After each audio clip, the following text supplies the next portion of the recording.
Unified 911, anong matutulong namin sa'yo? Anya ti maitulog mi ken kapo. Anong may tatabang ko sa Unsay imo? akong ikatabang nimo? Ngini makadabang nami sel ka no. Sa anumang wika o dialekto, may tulong na darating sa iyo.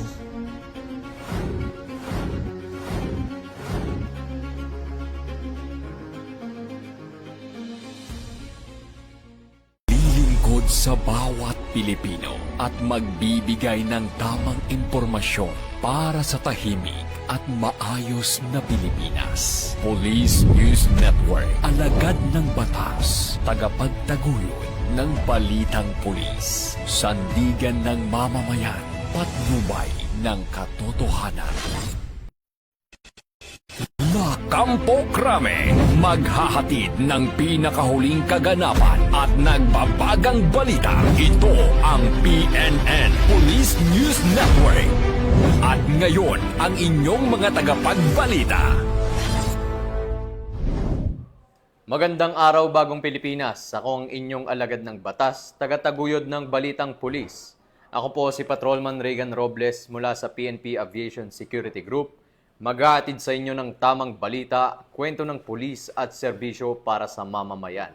At ito ang PNP News Online. Ang pangunahing balita ng Police News Network, alagad ng batas, tagataguyod ng balitang pulis.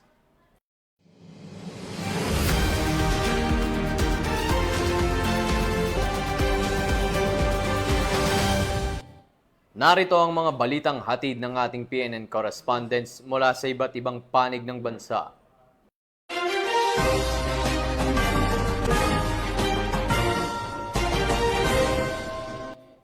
Police Regional Office 10, pinagtibay ang adhikain sa gender equality sa National Women's Month Kick-Off Ceremony sa Cagayan de Oro City. Ibabalita yan ni Patrolwoman Jane Rose Bohol. Pinatibay ng Police Regional Office 10 ang matatag nitong paninindigan sa pagsusulong sa gender equality at inklusibong pamumuno na ginanap sa 2026 National Women's Month Kick-Off Ceremony sa Campus Lieutenant Vicente J. Alagat, Lipasan, Cagayan de Oro City, noong ika-4 ng Marso taong kasalukuyan. Pinangunahan ni Police Brigadier General Christopher N. Abrahano, Regional Director ng Pro-10, ang programa na kung saan binigyang diin ang kahalagahan ng pantay na oportunidad at pagpapalakas sa papel ng mga kababaihan sa loob ng organisasyon. Dumalo bilang guest of honor and speaker si Director Glofilia J. Wayan, Regional Director ng DSWD-10, na nagbahagi ng mensahe hinggil sa patuloy na pagsusulong ng karapatan at kapakanan ng kababaihan sa lipunan. Tampok din sa programa ang audiovisual presentation, pagkilala sa mga natatanging kababaihan at iba pang aktibidad na nagpapakita ng suporta ng Pro-10 sa advokasya ng women empowerment. Ayon sa pamunuan, patuloy na magpapatupad ang Pro-10 ng mga programang nagtataguyod ng respeto, pagkakapantay-pantay at inklusibong liderato bilang bahagi ng mas makabago at makataong serbisyong publiko.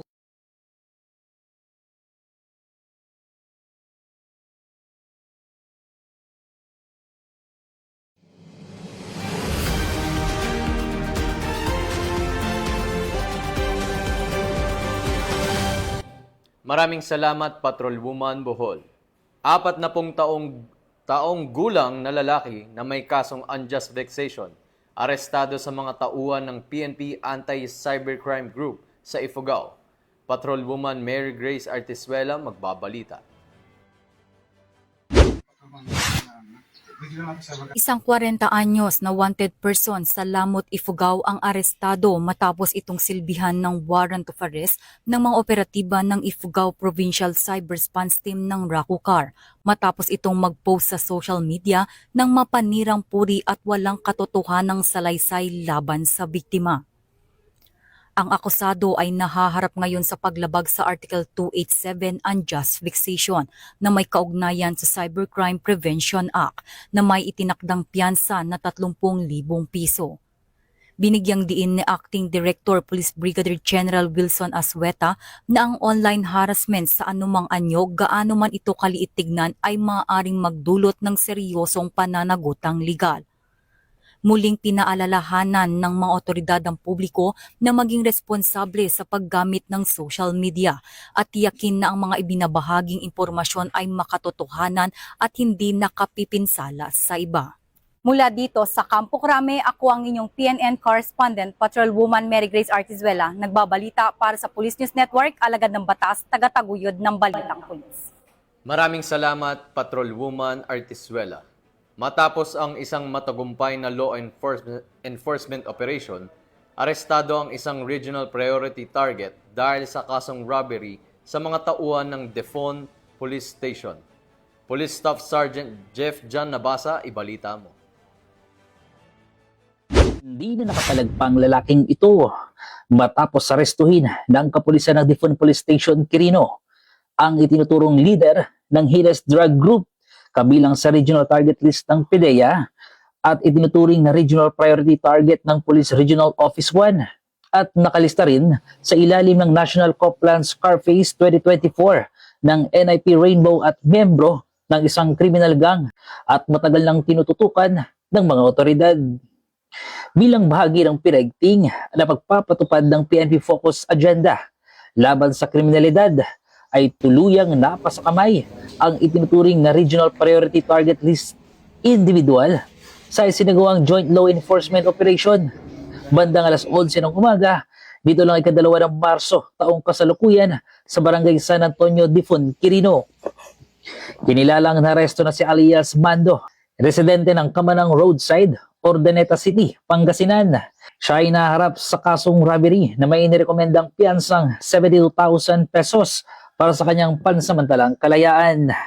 Naging matagumpay ang operasyon sa pinagsanib na puwersa ng Defon Police Station, Lead Unit, QPIU, RIU2, 1st Quirino PMFC, Ordaneta City Police Station, PIU Pangasinan, at PDEU Pangasinan. Ipinalam sa akusado ang kanyang mga karapatan alinsunod sa Miranda Doctrine at agad siyang dinala sa Defon Police Station para sa kaukulang dokumentasyon. Pinuri naman ni Police Colonel Paul Y. Gamido, ang Provincial Director ng Quirino, ang husay at dedikasyon ng mga operatiba sa matagumpay na operasyon.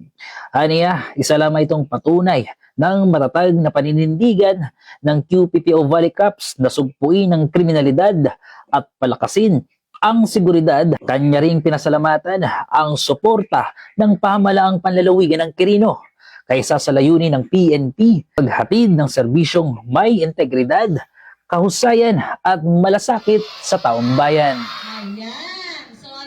Mula rito sa lalawigan ng Quirino, nagbabalita ang inyong PNN correspondent, Police Staff Sergeant Jeff John Nabasa, alagad ng batas, tagataguyod ng Balitang Pulis. At ito ang bagong PNP, para sa bagong Pilipinas, serbisyong mabilis, tapat at nararamdaman. Maraming salamat, Staff Sergeant Nabasa. Suspect sa pamamaril sa Initaw, Misamis Oriental, tukoy na ng Police Regional Office 10. Personal na alitan, tinitignang motibo ng otoridad sa krimen. Police Corporal Joel Subsuban sa detalye. Police Regional Office na ang sospek sa pamamaril sa Initaw, Misamis Oriental na ikinasawi ng isang 31 taong gulang na babae at ikinasugat ng isang minor de edad.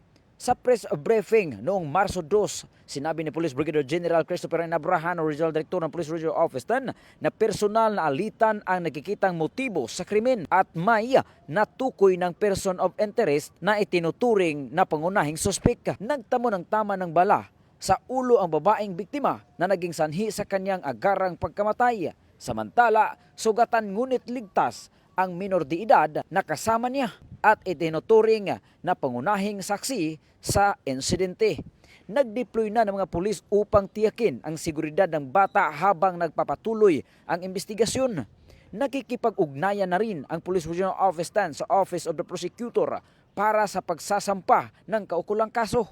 Ayon kay General Abrahano, isang prominenteng individual mula sa labas ng Northern Mindanao ang tinuturong suspek, ngunit hindi pa ito pinangalanan habang isinasapinal ang legal na proseso. Tell you this, we are confident doon sa aming mga hawak na ebidensya, lalong-lalo na nandyan din yung ating testigo, no?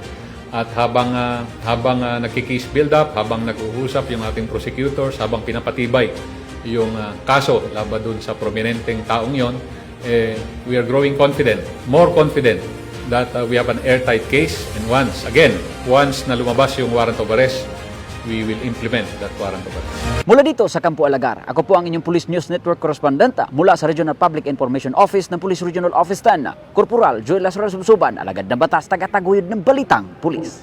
Maraming salamat, Corporal Subsuban. Pinabulaanan ng Philippine National Police ang mga impormasyong kumakalat sa social media tungkol sa kanselasyon ng pasok sa trabaho at eskwelahan, bunsod ng umano'y banta sa seguridad.